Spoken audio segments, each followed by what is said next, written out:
ഹംപിയിലേക്ക് ട്രെയിനിലൊരു യാത്ര പോയാലോ? ഈ ഹംപിയോട് അടുത്ത് കിടക്കുന്ന റെയിൽവേ സ്റ്റേഷൻ എന്ന് പറഞ്ഞാൽ ഹൊസാപ്പേട്ടാണ്. ഹൊസാപ്പേട്ടിൽ നിന്ന് 13 കിലോമീറ്റർ ദൂരമുണ്ട് ഹംപിയിലേക്ക്. മൈസൂരു റെയിൽവേ സ്റ്റേഷനിൽ എല്ലാ ദിവസവും വൈകുന്നേരം 6:50 ഹുബ്ബള്ളിയിലേക്ക് പുറപ്പെടുന്ന ഹംപി എക്സ്പ്രസിനാണ് ഞങ്ങൾ ഇന്ന് യാത്ര ചെയ്യുന്നത്.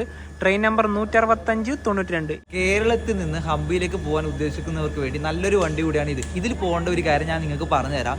നിങ്ങൾ രാവിലെ 9:10 എറണാകുളം സൗത്ത് റെയിൽവേ സ്റ്റേഷനിൽ വിടുന്ന ബാംഗ്ലൂർ ഇന്റർസിറ്റി കയറാം. ആ ഇന്റർസിറ്റി KSR ബംഗളൂരു രാത്രി ഒരു 7:50 എത്തും. ഈ വണ്ടി ഉണ്ടല്ലോ, ഇവിടുന്ന് മൈസൂരിൽ നിന്ന് 6:50 പുറപ്പെട്ട് KSR ബംഗളൂരു രാത്രി 9:50 ശരിക്കും പറഞ്ഞാൽ നിങ്ങൾക്ക് നമ്മുടെ ഇന്റർസിറ്റിക്ക് വന്നു കഴിഞ്ഞാൽ ഈ പറഞ്ഞ ഹംപി എക്സ്പ്രസ് പിടിക്കാവുന്നതാണ്. രാവിലെ 7:15 ഹൊസപ്പേട്ടെ ജംഗ്ഷൻ റെയിൽവേ സ്റ്റേഷനിലേക്ക് ഇതാ നമ്മൾ എത്തിയിരിക്കുകയാണ്. ഹൊസപ്പേട്ടെ KSRTC ബസ് സ്റ്റാൻഡിൽ നിന്ന് ഹംപിയിലേക്ക് പോകാനുള്ള ബസ് ഇതാണ്.